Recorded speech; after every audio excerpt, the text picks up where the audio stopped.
దేవుని ఆరాధించినప్పుడు ఆయన సన్నిధికి చేసిన దేవుని ప్రజలైనటువంటి మీ అందరికీ ప్రభువైన యేసుక్రీస్తు వారి యొక్క నామంలో నా హృదయపూర్వకమైనటువంటి ఆహ్వానాన్ని నేను మీకు తెలియజేస్తా ఉన్నాను.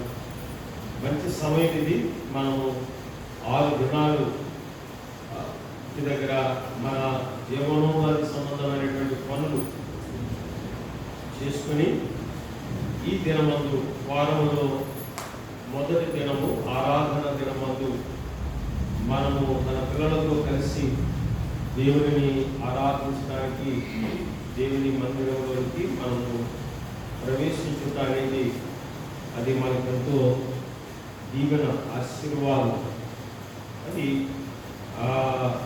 ప్రభు యొక్క చిత్తము కూడా. దేవుడు మనతో మాట్లాడుతూ ఉంటాడు. దేవుడు తన వాక్యం ద్వారా మనతో మాట్లాడతారు. మనకు తెలియని ఎన్నో విషయాలు మరి ఆయన మాట్లాడినప్పుడు మనం విని వాటిని గ్రహించి ఆ ప్రకారంగా మనం నడుచుకోవాలి, ఆ ప్రకారంగా మనం జీవించాలి అనేది దేవుని యొక్క ఉద్దేశం. దేవుని వాక్యాన్ని వినేవాడు నీతిమంతుడు కాడు. రోమాపత్రిక 2వ అధ్యాయము 13వ వచనంలో రోమాపత్రిక 2వ అధ్యాయము 13వ వచనంలో రాయబడింది. ధర్మశాస్త్రము వినేవాడు దేవుని దృష్టికి నీతిమంతులు కాదు, కానీ ధర్మశాస్త్రమును అనుసరించి ప్రవర్తించు వారే నీతిమంతులుగా ఎంచబడుతుంది. దేవుని యొక్క వాక్యం వినినంత మాత్రాన మనము పరిశుద్ధుల వైపు నీతిమంతుల వైపు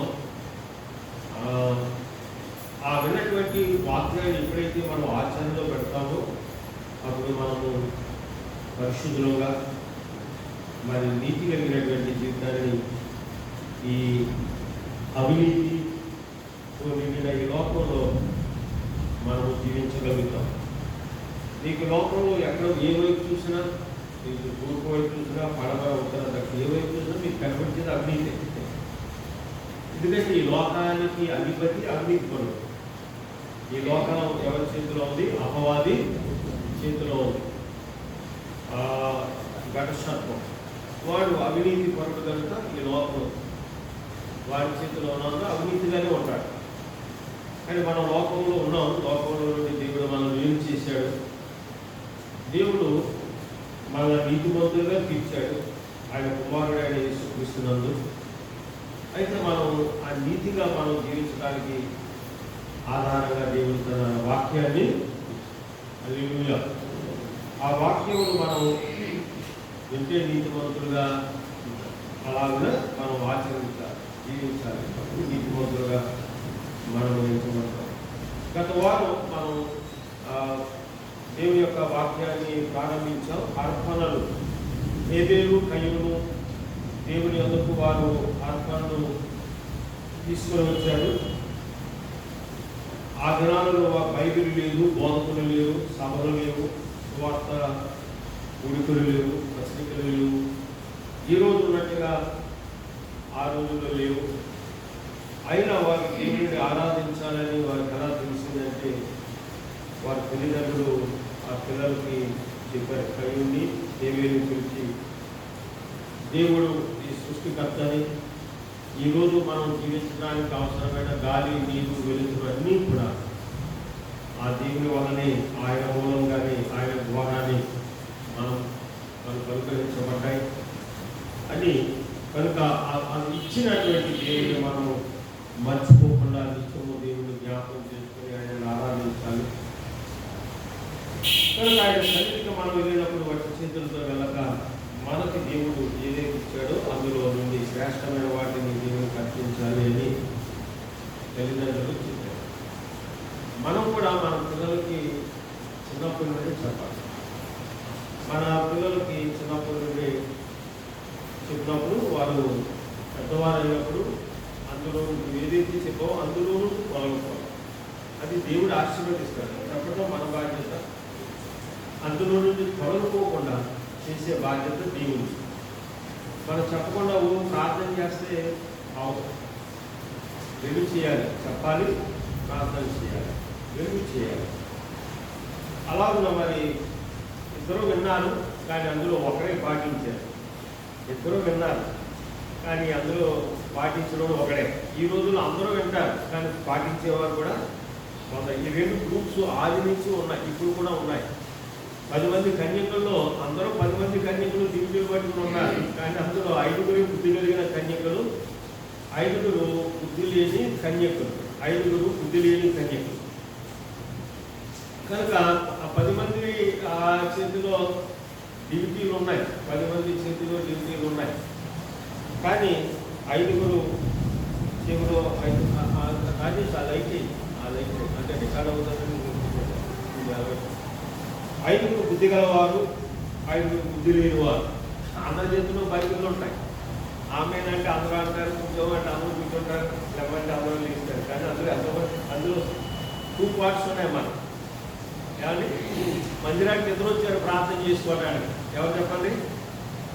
పరిచయుడు. Very good. పరిచయుడు అందులో ఒకటి కాదు. మళ్ళీ చూసారంటే ఈ వేరియేషన్. నేను ఎందుకు చెబుతున్నానంటే అందులో ఒకవేళ మీరు నెగిటివ్లో ఉన్నారేమో ఒకసారి మీరు చూసుకోండి అని మనం జ్ఞాపకం చేసుకున్నాం. ఏ గుంపులో ఉన్నావు? బుద్ధివంతుల గుంపులో ఉన్నావు, బుద్ధిహీనుడిగా ఉన్నావా? బైబిల్ బట్టి కాదు చెప్పేదని, ప్రార్థన బట్టి కాదు చెప్పేది. ఇద్దరు ప్రార్థన చేశారు. వీడు పరిచయం మోకరించాడు, ఆడు మోకరించాడు, వీడికంటే ఆడు ఎక్కువ ప్రార్థన చేశాడు. దాన్ని బట్టి చెప్పలేము. కనుక ఈ మందిరంలోకి వచ్చినంత మాత్రాన వాళ్ళు అమ్మో బుద్ధివంతులుగా అనుకోవడానికి లేదు. అందులో నువ్వు ఏ తెగలో ఉన్నావు అనేది నీకు తెలుస్తుంది, మాకు ఎలా తెలుస్తుంది అనుకోండి. బయట చేసే డాక్టర్ తెలుస్తుంది. కనుక ఏ తెగలో ఉన్నాం అది మనం ఆలోచించుకోవాలి. విడబడ్డారు కదా, వాడు స్వీకరించబడ్డాడు కదా, ఆ పని చేయండి అవసరం అంటాడు దేవుడు. అయ్యుడు కూడా దేవుడు చేసాడు కదా.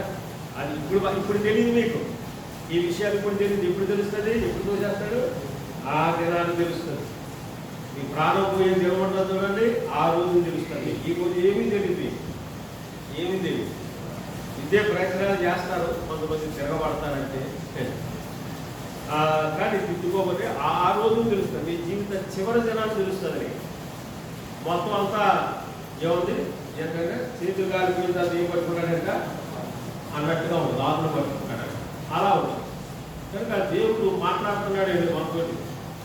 చాలా జాగ్రత్తగా మనం వాటిని మనస్కరించి మన హృదయంలో పెట్టుకోవాలి. కనుక ఈ రెండు ఉంటాయి. కనుక ఉన్న జనాన్ని బట్టి మనం అంచనా వేయకూడదు. ఎంతమంది వచ్చారు? ఐగుప్తు దేశంలో నుండి బయలుదేరి 6 లక్షల పైన వచ్చారు. ఎంతమంది లేదు అందులోకి? కనుక ఏ గుంపులో మనం ఉన్నాం. కనుక ఆరాధన అనేది చాలా ప్రాముఖ్యమైనటువంటిది. మానవుడు మొదటి నుండి అంటే మొదటి నుండి మానవుడు పుట్టినప్పటి నుండి దేవుడిని ఆరాధిస్తూనే ఉన్నారు. కనుక ఈ ఆరాధన అనేటువంటిది చాలా ప్రాముఖ్యమైనది. గత వారం మన అర్పణల విషయమై మన ఇందులో ఒక తలంపు మనం చూసాం. రెండో తలంపు ఈరోజు నేను మీకు ఇస్తానని నేను మీకు చెప్పాను. కనుక రెండో తలంపు మనం చూద్దాం. ఇందులో మరి రెండో తలంపు ఏంటి అంటే ఆరాధనలో మొదటి తలంపు అర్పణలు, రెండో తలంపు ఏంటంటే చూడండి రండి. యోహాను రాసిన సువార్త 4వ అధ్యాయము 23వ వచనాన్ని చదవండి. 4వ అధ్యాయము 23వ వచనం. 4:23 అయితే యథార్థముగా ఆరాధించువారు ఆత్మతోనూ సత్యముతోనూ కలిగి ఆరాధించు కాలము వచ్చుతున్నది. అది ఇప్పుడును వచ్చేది. తను ఆరాధించువారు అట్టివారి కావాలని తండ్రి కోరుతున్నాడు. దేవుడు ఆత్మ కనుక ఆయనను ఆరాధించువారు ఆత్మతోనూ సత్యముతోనూ ఆరాధింపవలెను.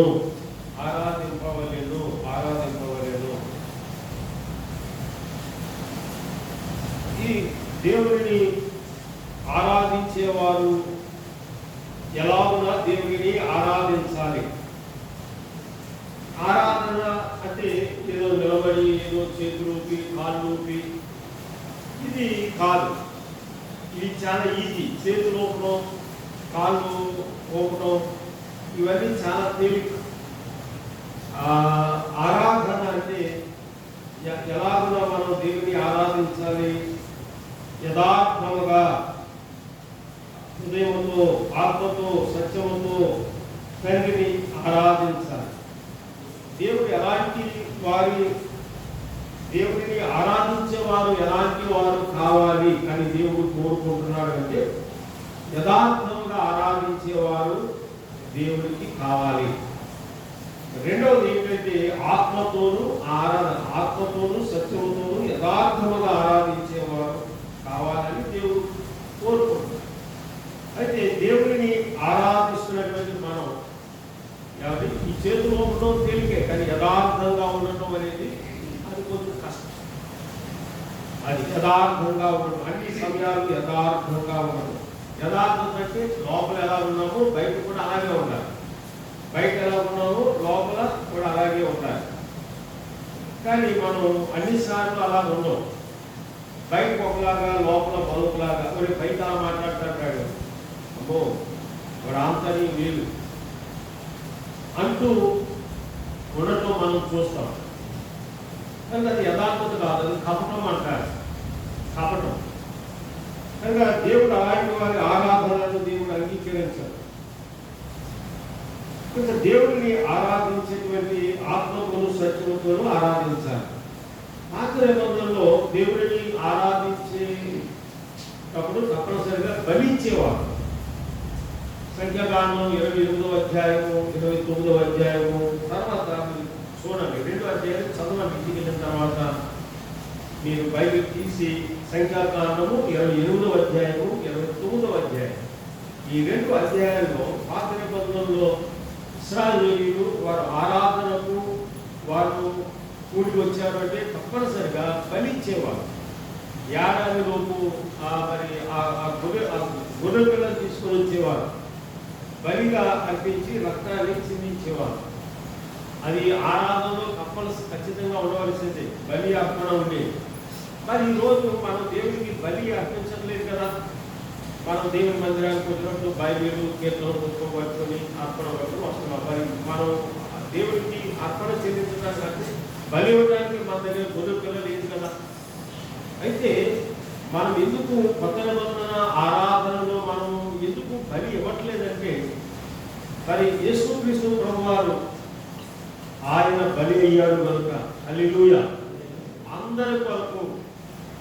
అది అది నా కొరకు నేను బలించేవాడిని, ఎవరి కొరకు వారు బలించేవారు. అయితే యేసుక్రీస్తు ప్రభు ఆయన బలి అయినది ఎవరో కొందరు కొరకే కాదు, అది సర్వమానవాళి కొరకు, ఈ లోకంలో పుట్టిన ప్రతి మనిషి కొరకు, మనిషి యొక్క ప్రతి మనిషి యొక్క పాప పరిహారార్థమై యేసుక్రీస్తు ప్రభువారు 2000 సంవత్సరాల క్రితమే ఆయన కల్వరి శిలువలో ఆయన బలి అయ్యారు. అందుకని ఇప్పుడు మనము బలి ఆయనకు మనము అర్పించట్లేదు. హెబ్రీయులకు రాసినటువంటి పత్రిక 9వ అధ్యాయంలో ఒక మాటను మనం చదువుతాం చూడండి. 9వ అధ్యాయంలో 18వ వచనాన్ని చదివితే, ఇందుచేత మొదటి నిబంధన కూడా రక్తము లేకుండా ప్రతిష్ఠింపబడలేదు. ధర్మశాస్త్ర ప్రకారము మోసే ప్రతి ఆజ్ఞను ప్రజలతో చెప్పిన తరువాత ఆయన నీళ్లతోనూ రక్తవర్ణము గల గొర్రె బొచ్చుతోనూ హిస్సోపుతోనూ గొడవ యొక్కయు మేకల యొక్కయు రక్తము తీసుకొని దేవుడు మీ కొరకు విధించిన నిబంధన రక్త నివేదన చెబుతూ గ్రంథం మీదను ప్రజలందరి మీదను ప్రోక్షించాడు. అదే విధముగా గుడారం మీదను సేవా పాత్రలను అన్నింటి మీదను ఆ రక్తము ప్రోక్షించాడు. మరియు ధర్మశాస్త్ర ప్రకారము సమస్త వస్తువులను రక్తము చేత శుద్ధి చేయబడినయు రక్తము చిందింపబడకుండా పాప క్షమాపణ కలుగునయు సామాన్యముగా చెప్పవచ్చును. మీరు బయట వర్షం మీద బయటకు చూస్తే అది చూస్తారు, వర్షాకాలం వర్షం కొనకపోతే ఎండ రాస్తాయని చెప్పండి. వర్షం కొనడం అండి, వర్షాలు కురిపించే దేవుడే. ఇప్పుడు చూడలేదా ఇంటి మనం వర్షానికి? నోవాహు కాలంలో అంటే వాళ్ళకి ఎంత వర్షం, మనకేంటి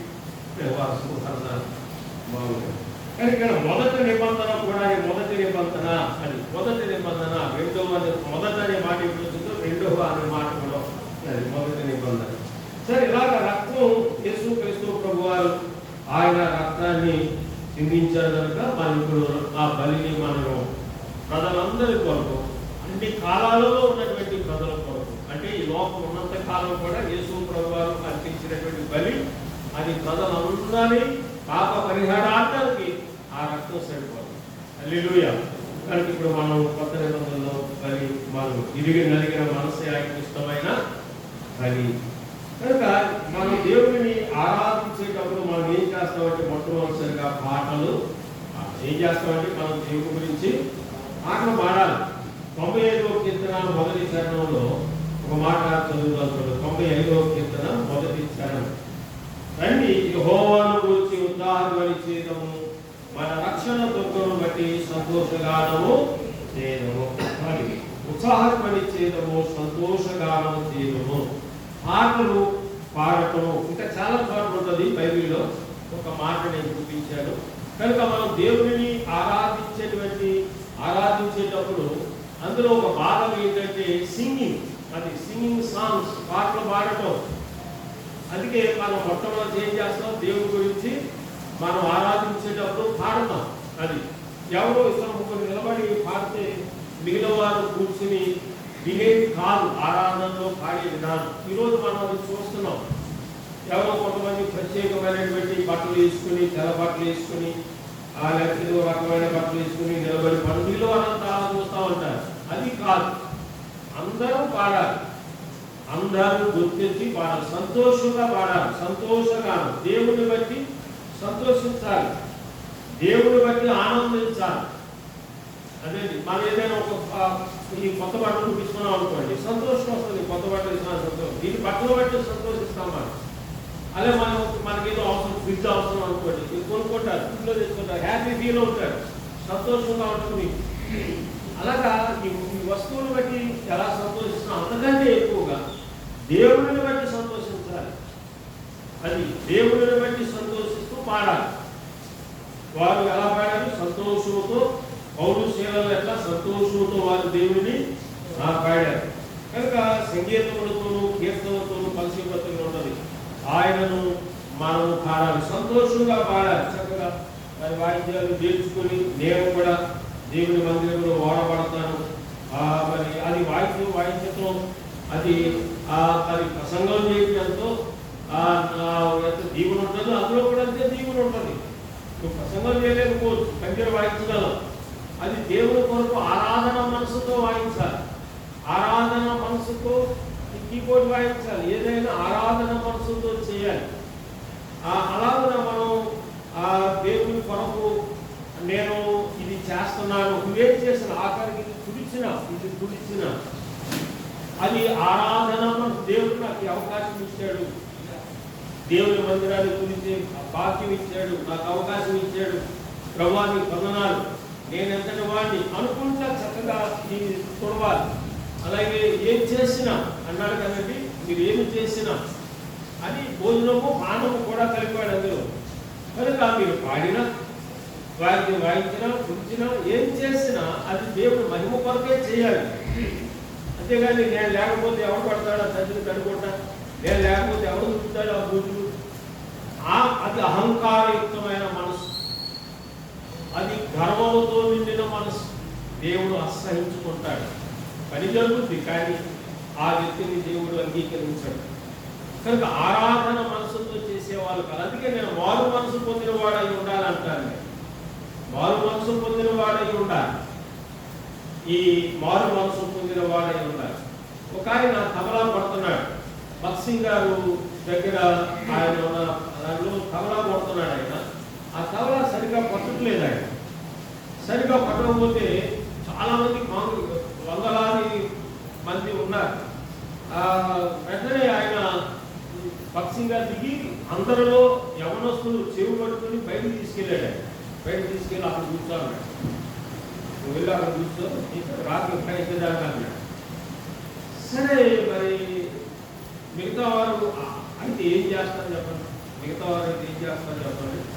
అంటే కాసుపాములే లేచిపోతాడు, పుష్పడతాడు. ఇలా కాసుపాము ఉంటుంది దానిలో, అది పాము ఉంటుంది, పుష్పడతాడు. పుష్పడలేదు, ఎందుకంటే పాము. ఇంటికి వెళ్ళి అమ్మకు చెప్పాడు, అన్న ఎలా చేశాడు బాక్సింగ్ అన్న. నేనేమో అక్కడ తబలా పడుతుంటే ఆ తబలా అందరి ముందు శివట్టుకుని తీసుకెళ్ళి బయట అక్కడ కూడా ఇక్కడ రావద్దు నేను చెప్పింది అలా అన్నాడు. అంటే ఆ అమ్మను అంత చూడండి ఎంత చక్కగా చెప్పిందో. ఆ సిక్కుడే ఉన్నాడా పాస్టర్, ఆడికే చచ్చి ఆ సిక్కుడే ఎవడో లీడా పాస్టర్, ఇక్కడ సిక్కులో నుంచి ప్రభుత్వం వచ్చాడు. ఆ సిక్కుడే ఉన్నాడా, ఎన్ని చర్చలు లేవు వాళ్ళ ఊళ్ళో, అక్కడికే వెళ్ళాలా అన్నాడు. ఆయన కూడా అన్నాడు, ఎంత బుద్ధి చెప్పకూడదు చూడండి తల్లి. అమ్మ అలా అనవద్దు, నేను చక్కగా నేర్చుకుని అన్న ఎక్కడైతే నన్ను అవుతాడు అక్కడే నేను వాయిస్తానని ఆయన కొట్టుకోకుండా చక్కగా వినయంతో నేర్చుకుని ఆ తర్వాత నిలబడ్డాడు. పక్షంగా నువ్వు నిలబడితే ఏ అన్నాడు, మా వాయిస్తాను, సరే వాయించు. ఆ తర్వాత అబ్బాయి ఎంతో గొప్పవాడు అయ్యాడంటే నిజంగా పక్షంగా ఎన్నో దేశాలు తిరిగినప్పుడు ఆయనను ప్రతి దేశానికి తీసుకెళ్ళేవాడు. హల్లెలూయా. ప్రతి దేశానికి ఎన్ని విమానాలు ఎక్కి దిగుంటాడు, కొట్టుకొట్టాడు అనుకో, చెత్త మొక్కలు పడేసిన దేవుడు కర్రతో బాధ కాని తలకాయ మీద కొట్టి అవగల వారాలు అలా ఉన్నవారు చాలా మంది ఇక్కడ కూడా ఉన్నారు. కొట్టుకొట్టేవారు గత అదే చివరికి. కనుక దేవుడు దైవదరుడు చెప్పాడు, కత్తి నడిచింది దేవుడు రాజు చెప్పాడు. కనుక ఆరాధన మనసుకు వచ్చినా నువ్వు ఏం చేసినా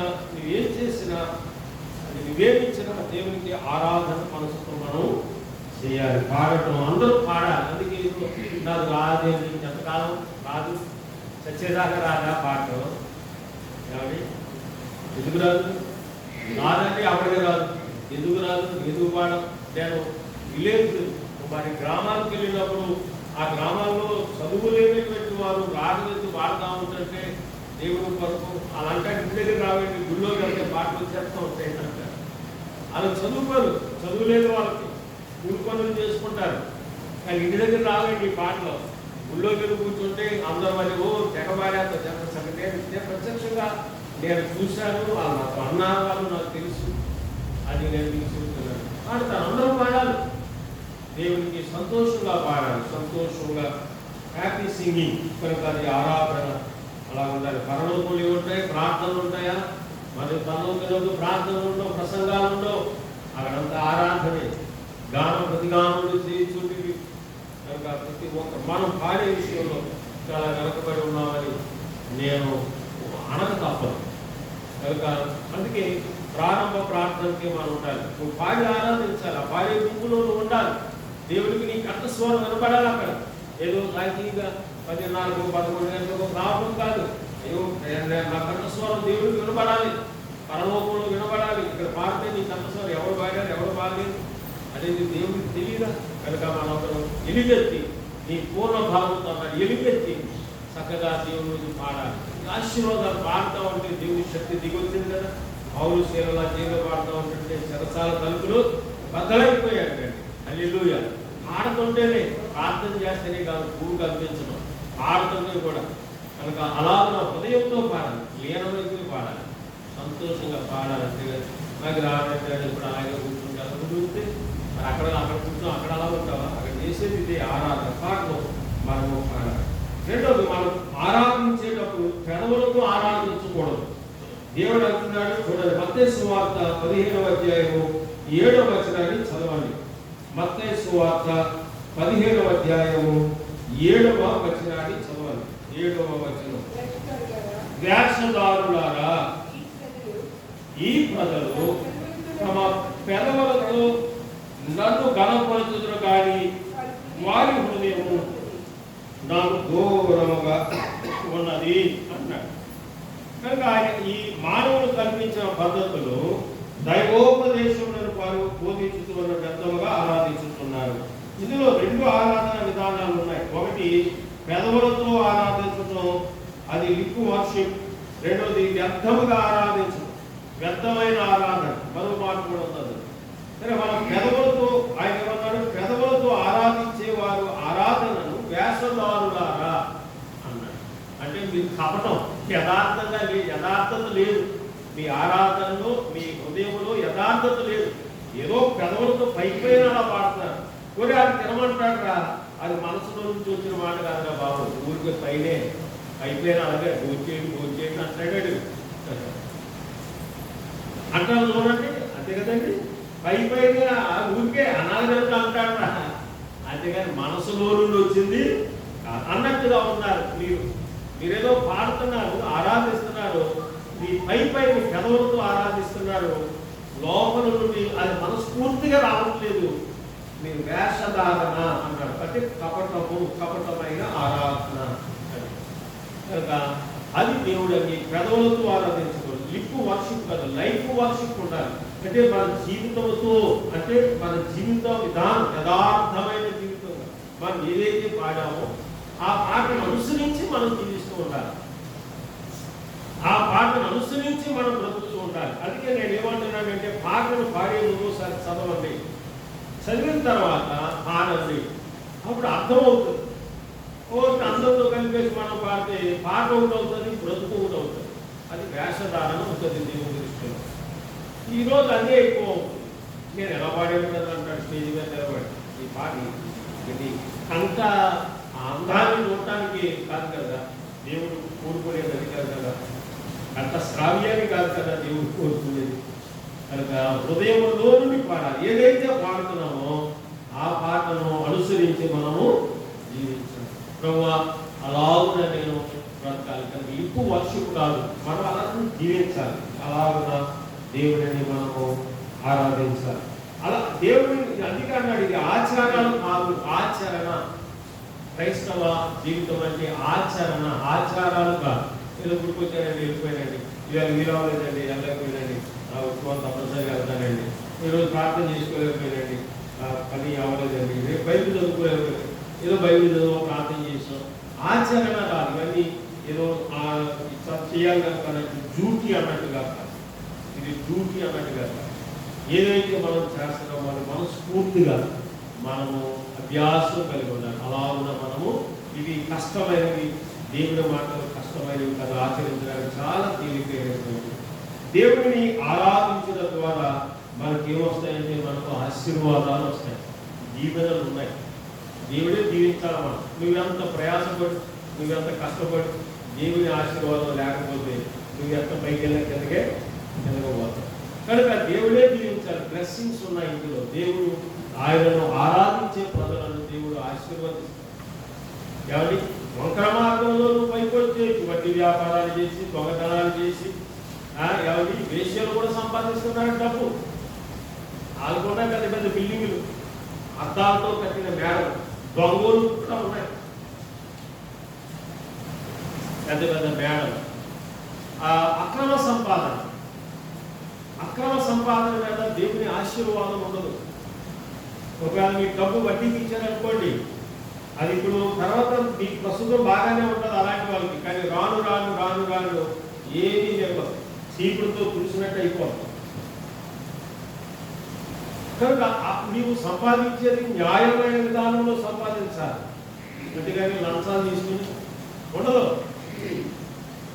కనుక అక్రమ సంపాదన మీద దేవుని ఆశీర్వాదం ఉండదు. కనుక నువ్వు సంపాదించేది, నువ్వు ఇల్లు ఎలా పెట్టావు, నీ ఉద్యోగం ఎంత, నీ జీతం ఎంత, నీ ఖర్చు ఎంత, అంత ఇల్లు ఎలా పెట్టావు, అందులో అక్రమం ఉంటే దాంట్లో దేవుడు ఉన్నాడు. పాస్టర్గారు వచ్చేయచ్చు, మాలాంటి ఎవరో కష్టాలు ఆడ కూడా కోతికి దొరికితే కొబ్బరిగా దొరికింది అన్నట్టుగా అన్నట్టుగా ఉంటాయి, వెళ్ళిపోవచ్చు. అతనే ప్రార్థన చేసి వాళ్ళు కానీ అక్రమ సంపాదన ఒక ఇల్లు కట్టిన అందులో దేవుడు ఉన్నాడు. నువ్వు న్యాయమైన యథార్థత దేవుని ఆరాధిస్తున్నావు, ఆరాధించేవాడు అదే పని కష్టపడి సంపాదించు.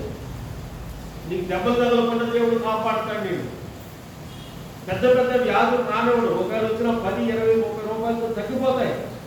అలా దేవుడు సహాయం చేస్తాడు. నువ్వు హాస్పిటల్ పాలు కానివాడు దేవుడు, దెబ్బలు తగలనివాడు దేవుడు, తన చేతి నేలలో కప్పుతాడు. నువ్వు యథార్థంగా దేవుడిని ఆరాధిస్తున్నావు. ఏమండి?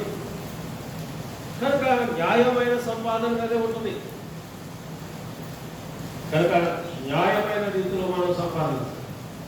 అక్రమ సంపాదన కారు కొనుక్కొచ్చు, వీళ్ళు ఏమన్నా అది చేయవచ్చు, కానీ అందులో దేవుడు ఉంటాడు. దేవుని ఆశీర్వాదం కష్టపడు, అది సంపాదన. దానిలో దేవుని అన్న బ్లెస్సింగ్స్ ఉంటాయి. దేవుడిని దీవిస్తాడు. నాకేముంది చెప్పండి, ఓ బిడ్డకు కూడా వచ్చే నీకు విదేశాల నుంచి డబ్బు వస్తానంటే మీకు వద్దు, మీకు చాలా వందనాలు సమర్పణలు చేశారు. నాకేం తప్పు చేశాడు దేవుడు?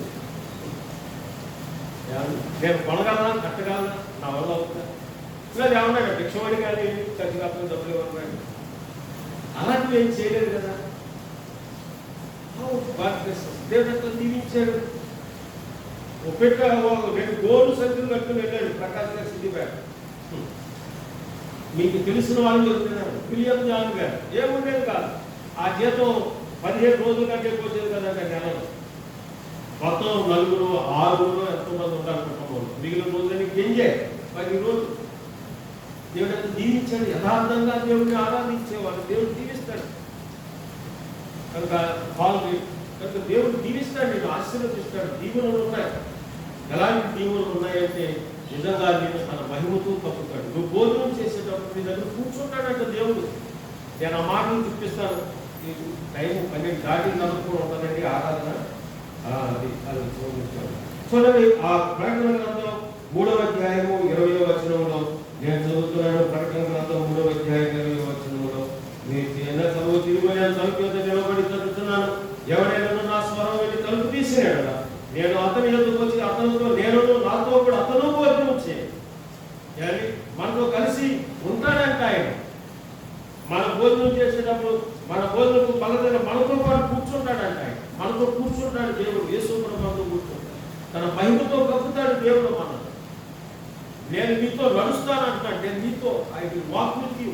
నేను నీతో నడుస్తాను అంటున్నాడు దేవుడు. నువ్వు దేవుడిని ఆరాధించు, దేవుడు నీతో ఉంటాడు. దేవుడికి నీడ లేని సమయాలు ఉంటాయి. దేవుడు నీతో ఉంటే 50 మన పక్కన పడుతుంది కానీ మన దగ్గరికి రా. బావ పక్కన పడుతుంది కానీ మన దగ్గరికి రా. ఆ గుండె పక్కన పడుతుంది కానీ మన దగ్గరికి రా. మనకు నడవదు. ఒక ఆయన ఇవాళ ఆపారు. ఆపితే ఒకటే రాత్రి కదా అనుకుని వాళ్ళు వస్తున్నారు, ఎక్కడ మీటింగ్ చేసుకుని వస్తున్నారు. వస్తే మధ్యలో ఆగిపోయాడు ఒకడు. ఆ దారిలో ఎవరు ఉండరు. బాబు ఒకడే ఉన్నాడు. ఏ బస్సులు రావు, ఏమీ రావు, ట్రైన్ ఏమి ఉండవు, ఆటోలు ఉండవు, బస్సులు ఉండవు. బస్సు కింద ఇటో 5 మంది వేశారు కాళ్ళకు దొంగలు. అమ్మ ప్రమాదంలో పడ్డావురా బాబు అని మొత్తానికి వాళ్ళందరూ వచ్చి ఆపుతున్నాడు కదా. పక్కకి వెళ్ళాడంట. ఒకే స్పీడ్, ఎక్సలెంట్ స్పీడ్ ఇచ్చి రేట్ చేసి ఆడి పెద్ద కరదో కొట్టాడంట. పెద్ద కరదో కొట్టి 2 చెక్కలు అయిపోయి ఉంటుంది. నా వెనక కూర్చున్నా కూడా అయిపోయి ఉంటాడు. అక్కడ తెర పోసి మన దూరం వెళ్ళిందా జరిగితే పిలిచాడు. ఉన్నాను మరి తగలేదా, అంత బలంగా కొట్టాడంటే రబ్బర్ చూపు తగిలిందంటే నాకు అన్నాడు. తగిలింది కానీ అది రబ్బర్ చూపుతో కొట్టినట్టు తగిలిందంట. ఆడికి కొట్టాడు ఇంత బయటికి కొట్టి కానీ 2 చెక్కలు అవ్వాలి. కానీ ఏం చేసాడు, రబ్బర్ చూపు తగిలినట్టు తగిలింది అన్నాడు. దేవుడు అంత ఆశ్చర్యం. దేవుడిని ఆరాధించే వాడిని దేవుడు కాపాడతాడు. బ్లెస్సింగ్స్ ఉన్నాయి, ఆశీర్వాదాలు ఉన్నాయి. కనుక అది అటు ఒకరితో కలిగితే ఎలా కుదురుతుంది? నిజముగా యథార్థంగా ఆరాధించు. దేవుడు మనల్ని ఎన్నుకున్నాడు కనుక ఆయన దేవుడు మనతో ఉంటాడు, మనతో కూర్చుంటాడు, మనం కాపాడుతాడు. సమృద్ధి అయిన దీవిస్తాడు. ఏమి భిక్షమంత కోసం పని లేదు. సమృద్ధి అయిన దీవిస్తాడు. తినగా మిగిలిపోతాడు మీకు. అరే దేవుడిని ఆరాధిస్తున్నాడు. అన్న ప్రకాశ్ అన్న అవన్నీ అన్నాడట. ఎరా తిండి లేక వస్తావరా అన్నాడు. వాళ్ళని తిండి పెట్టలే వాళ్ళకు. నువ్వు ఆ కాలంలో పడేయరాలని ఆయన బాగా పూజిస్తాడు. పడేరా కాలంలో పడేయరా, తిండి లేక వస్తావరా అన్నాడు. ఏంటి దేవుడిని ఆరాధిస్తాడు. దేవుడు ఇవి తినలేక వస్తున్నాను అంటున్నాడు. నేను తిన్నట్టు ఆయన కూడా తింటలేదు. ఆ పెద్ద ధనవంతుడు ఆయన కూడా తింటలేదు. నేను తినలేక వస్తున్నాను అంటున్నాడు. ఏమి పెడతారో ఇంటికి వెళ్తే ఏమి పెడతారు, ఎంత విలువైనవి పెడతారు. తినలేక దేవుని ఆరాధిస్తే అట్లా ఉంటుంది. దేవుని సమృద్ధి అయిన దేవుడు. హల్లెలూయా. ఎంత గొప్పతనం ఉందండి దేవుని ఆరాధించడం. దేవుని ఆరాధన కానీ దేవుని ఆరాధించడానికి ఆటంకాలు ఉన్నాయి. మనం దేవుని ఈ ఆశీర్వాదాలు పొందకుండా, దేవుడిని ఆరాధించకుండా ఉండేటువంటి ఆటంకాలు ఒకటి మీకు నేను జ్ఞాపకం చేస్తాను. అది ఏమిటి ఆటంకాలు అంటే మరి దేవుడిని చూడండి. ప్రకటన గ్రంథం 2వ అధ్యాయము 1వ వచనము. ప్రకటన గ్రంథం 2వ అధ్యాయం 1వ వచనము. ఎఫెసులో ఉన్న సంఘపు దూతకు ఇలాగు రాయము, 7 నక్షత్రములు కన కుడి చేత పట్టుకొని 7 దీపస్తంభముల మధ్య సంచరించువాడు చెప్పు సంగతులు ఏమనగా, నీ క్రియలను, నీ కష్టమును, నీ సహనమును నేను ఎరుగుదును. నీవు దుష్టులను సహింపలేవని అపోస్తలులు తాకయే తాము అపోస్తలులు అని చెప్పుకున్న వారిని పరీక్షించి వారు అబద్ధికులని నీవు కనుగొట్టవని, నీవు సహనము కలిగి నా నామము నిమిత్తము భారము భరించి అలయలేదని నేను ఎరుగుదును. ఆదుకోండి. అయినను నీవు అన్ని చేస్తున్నా, అయినను మొదట నీకున్న ప్రేమను నీ వదులుతువని నేను నీ మీద తప్పు ఒకటి మోపవలసి ఉన్నది. నీవు ఏ స్థితిలో నుండి పడితవో అది జ్ఞాపకం చేసుకుని మారు మనసు పొంది ఆ మొదటి క్రియలను చేయము. అట్లు చేసి నీవు మారు మనసు పొందితేనే సరి, లేని ఎడల నేను నీ వద్దకు వచ్చి నీ దీపస్తంభం నీ యొద్ద నుండి తీసివేతును అన్నాడు. ఎఫెసీ సంఘంతో మాట్లాడే మాట. ఎఫెసీ సంఘం కాకినాడలో ఉన్న సంఘం. ఎఫెసీ సంఘస్తులారా, చాలా మీరు బాగుంది, మీరంతా బాగుంది, మీరు పుస్తకాన్ని సహించలేరు, మీరు మంచిగా ఉన్నాయి, అన్నీ బాగున్నాయి, కానీ మీరు మొదటి ప్రేమ లేదు. ఇప్పుడు ఒకప్పుడు నన్ను ఎలా ప్రేమించేవారు, ఇప్పుడు ఎలా ప్రేమిస్తున్నారు మీరు? ఆ తొలి ప్రేమ లేదు. అమ్మో, ఆ తొలి ప్రేమ ఇప్పుడు లేదు. కనుక ఇప్పుడు నా మీద నువ్వు చూపించే ప్రేమ తగ్గిపోయింది. అప్పుడు ప్రార్థన చేస్తేనే కానీ భోజనం చేయడం, ప్రార్థన చేస్తేనే బైబిల్ చదువుతేనే కానీ టిఫిన్ తినను, ఈ 2 చేస్తేనే కానీ బయటికి వెళ్ళను, ఆదివారం పనికి వెళ్ళను, గుడికి వెళ్ళి ప్రార్థన చేసుకుంటే కానీ ఎక్కడికి వెళ్ళను, ఇలాంటి నిష్టగా ఉండేవాడు. ఇప్పుడు అది లేదు. ఏమైతే కాస్తంత చప్పబడింది. ఆ తీపి లేదు నీలో, ఆ మాధుర్యం నాకు దొరకట్లేదు, ఆ తీపి నీలో లేదు, చప్పబడిపోయావు. కనుక అది నేను ఆ తొలి ప్రేమ నేను నీవు వదులుకున్నావు. మొదట ప్రేమించినట్టుగా నన్ను ప్రేమించట్లేదయ్యా, నువ్వు ముందు ఆ మొదటి ప్రేమలోకి రా అంటున్నాడు దేవుడు. మొట్టమొదట నమ్ముకున్న దినాల్లో దేవుడు అంటే ఎంత ఇష్టంగా ఉండేవాడు, ఆయన పని అంటే ఎంత ముందు ఉండేవాడు, ఆయన కొరకు ఏదైనా చేయాలంటే ముందు నువ్వే అన్నట్టు ఉండేవాడు. ఇప్పుడు ఆగండి, మొత్తం చప్పబడిపోయావు, చల్లారిపోయావు. కనుక నీ మొదటి ప్రేమను వదులుకున్నావు. అది సరి చేసుకోకపోతే మొత్తం నీ దీపస్తంభమే చేస్తాను అంటున్నాడు దేవుడు. ఏమన్నాడు దేవుడు? ఏమన్నాడు? నాకంటే ఎక్కువగా ప్రత్యక్షవార్త ఒక వాక్యం చూపిస్తాను 10:37లో, మీరు నాకంటే ఎక్కువగా తల్లినైనను, తండ్రినైనను, అన్నదమ్ములనైనను, అక్కచెల్లెళ్ళైనను, 10వ అధ్యాయం ప్రత్యక్షవార్త 37వ వచనంలో, తండ్రినైనను, తల్లినైనను నాకంటే ఎక్కువగా ప్రేమించేవాడు నాకు పాత్రుడు, కుమారునైనను, కుమార్తెనైనా నాకంటే ఎక్కువగా ప్రేమించేవాడు నాకు పాత్రుడు. వారికి తెలుసు ఆయనకి ఇవ్వాల్సినటువంటి స్థానం ఎవరికి ఇవ్వాలి? ఆయన స్థానం ఆయనకి. నాకంటే ఎక్కువగా అన్నాడు. చూసారండి, దేవుడి తర్వాత ఏదైనా ఎవరు ఫస్ట్ ప్లేస్ మొట్టమొదటి. అలాగా దేవుడి ముందు పెట్టండి. దేవుడి మిమ్మల్ని ఎంత దీవిస్తాడు, దేవుడు ఎంత ఆశీర్వదిస్తాడు. కానీ మనం ఏం చేస్తాం? దేవుడిని అవసరం అన్నట్టు దేవుడు వాడుకుంటారు జనాలు. అవసరానికి దేవుడు అవసరం తీరిపోయిందా? అవి ఖాళీ లేదండి, అదేండి సెలవు ఉండలేదండి. ఇలాంటి ఎన్నో సార్లు నేర్పుతున్నారు. కనుక ఇలాంటి దేవుడు అవసరానికి దేవుడు కాదండి. కనుక దేవుడికి ఫస్ట్ ప్లేస్, ఆయనకి ఇచ్చే ప్రాధాన్యత 2వ స్థానంలో అన్ని ఆయన వల్లనే అనుభవిస్తున్నాం. ఫస్ట్ ప్లేస్ దేవుడు, మొట్టమొదట దేవుడు. అలా చేయండి, దేవుడు అక్కడ దీవిస్తాడు. కనుక దేవుడిని అలా నాకంటే ఎక్కువగా ఎవరిని ఒక ఆయన అన్నాడు, మా నాన్న చచ్చిపోయి పాతి పెట్టుకుని వస్తాను అన్నాడు. అప్పుడు యేసుప్రభువు ఏమన్నాడు? మీ నాన్న మృతులను పాతి పెట్టడానికి మృతులు ఉన్నారు, నువ్వు వచ్చి నన్ను వెంబడించు. మత్తయి సువార్త 8వ అధ్యాయం 7వ వచనాన్ని నేను చదువుతున్నాను. మీ బైబిల్లో మీరు చూడండి, 8:21, 8:21. శిష్యులలో ఒకరు ప్రభువా నేను మొదట వెళ్ళి నా తల్లిని బాధ పెట్టడం నా స్థలం ఆయన అన్నట్టుగా ఏ స్వతం చూసి నన్ను వెంబడింపు మృతులు తమ మృతులను పాతి పెట్టుకోవాలనిమ్మని నువ్వు రావయ్యా ముందు పాతి పెట్టడానికి చాలా మంది ఉన్నారు అక్కడ కూడా మృతులు చచ్చిపోయిన పాతి పెట్టడానికి చచ్చిపోయిన కనుక ముందు కనుక దేవుడిని మనం ఆరాధించాలి. చాలా ప్రాముఖ్యమైనటువంటి విషయం అది. ఫస్ట్ ప్లేస్ ఇంకా కనుక దేవుని ఆరాధించాలి. నేను మరి అబ్రహాం గారు నేను సాయంకాలం నాతో కలిసి నాకు సంతోషించింది. వాళ్ళ ఆఫీసర్గా చెప్పారంట ఈరోజు విశాఖపట్నం వెళ్ళాలి, మా అబ్బాయి అమెరికా నుంచి విశాఖపట్నం ఫ్లైట్లో వస్తున్నాడు, మా అబ్బాయిని తీసుకురావాలంట. అవును మేడం గారు అని చెప్పారు. ఆమె ఆఫీస్ అవును మేడం అని చెప్పారు. మళ్ళీ నేరుగా కూడా ఫోన్ చేశారు. అవును మేడం అని చెప్పారు. నేను ముందే చెప్పానండి ఆదివారం మాత్రం నన్ను రానండి, నేను చర్చకి వెళ్ళాలి అని చెప్పాను. అయినా పిలుస్తున్నారు కనుక నేను రాలేదు అని చెప్పాను.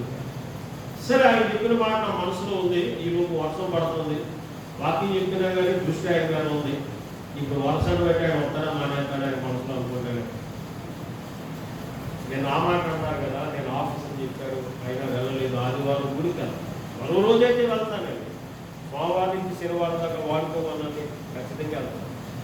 మరి ఆదివారం దేవుని మందిరంలో కనుక రాలేదు.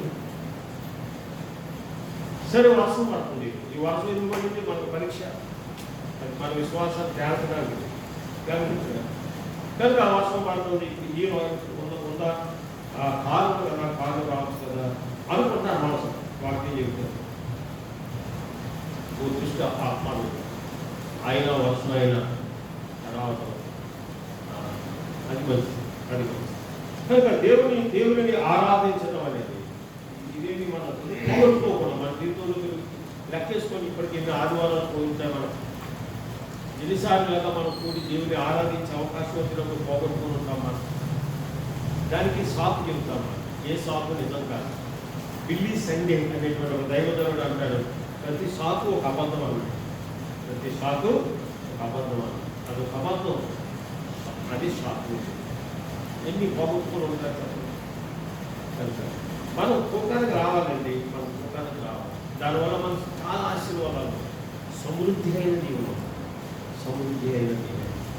నీ చుట్టూ క్షేమం ఉంటుంది, నీ చుట్టూ క్షేమం ఉంటుంది. అదే నీ చుట్టూ రోగం ఉండొచ్చు, కానీ నీ చుట్టూ క్షేమం ఉంటుంది. అంత రోగం ఉంది కానీ నీ చుట్టూ క్షేమం ఉంటుంది. ఏదో శానిటైజర్ అది ఊగేది అదేం కాదు, ఇది పెట్టుకుని వస్తుంది.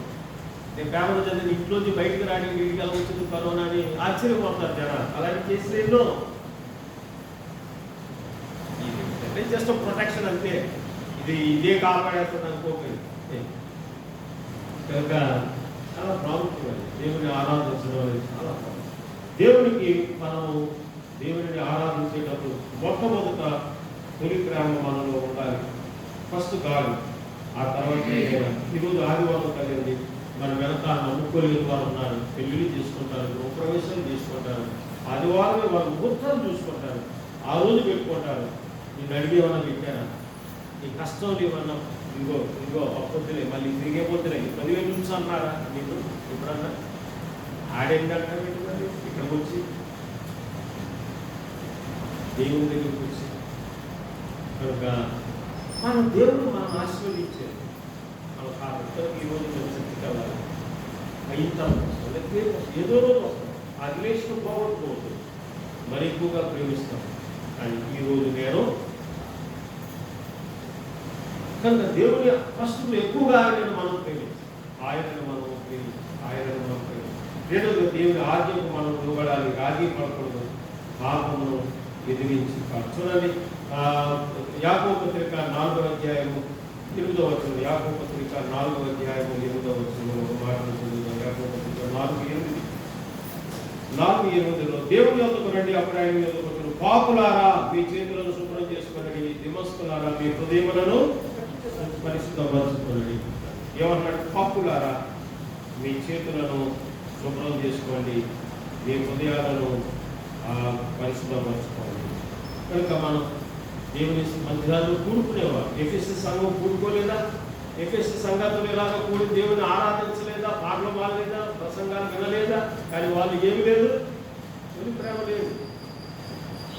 దేవుడు ఇలా గుంపులు చూసి ఆయన సంతోషించి అందరూ వచ్చారు, గుంపు ఎంతమంది వచ్చారు, దాన్ని బట్టి సంతోషించలేదు. అందరూ పాటలు పాడుతున్నారు, వాద్యాలు వాయిస్తున్నారు, ఉత్సాహంగా ఉంది. కానీ వాళ్ళు దేవుడు ఏం చూస్తున్నాడంటే వాళ్ళు ఆంతర్యంలో తొలి ప్రేమ, ఆ మొదటి రుచి వీళ్ళు నాకు దొరకట్లేదు, వీళ్ళని మొదటి వాళ్ళు ఎంత రుచిగా ఉండేదో ఇప్పుడు అది దొరకట్లేదు, చెప్పబడిపోయాడు అంటున్నాడు. దర్శించి ఆ తర్వాత ఈ పాట బలి పాడాడు, బలి వాయించాడు, ఎవడో కానీ బాగా కొట్టాడరా, అసలు ఎవడో బలి చేశాడరా, ఏమి అంటలేదు అంటలేదు. తొలి ప్రేమ అది చూస్తున్నాడు. కనుక మన సమాజంగా కూడి ఆరాధించాలి. ఆరాధించిన ఎలా ఉండాలి? యథార్థంగా సత్యం ఉండాలి. అందులో ఆరాధనలో నిజాయితీ ఉండాలి, యథార్థంగా ఆరాధన. ఇది ఆచారం కాదు, మన ఆదివారం కాదు, ఇది మళ్ళీ ఎవరంటాయి అనుకునే భక్తి కాదు, ఇది జీవితం. అలా ఆరాధించాలి దేవుని. అంతకంతకు మనలో రుచి కలగాలి, ప్రేమ కలగాలి, ఎక్కువ దేవుడిని జీవిస్తాడు, ఆశీర్వదిస్తాడు. కనుక నా ప్రియమైన దేవుని అలాగే దేవుని ఆరాధించాలి. దేవుని ఆజ్ఞకు దేవుని మాటలను ఆశీర్వదించి మోకరించిన తర్వాత రెండు చేతులు పైకెత్తి దేవుని మనం స్తుతిద్దాం.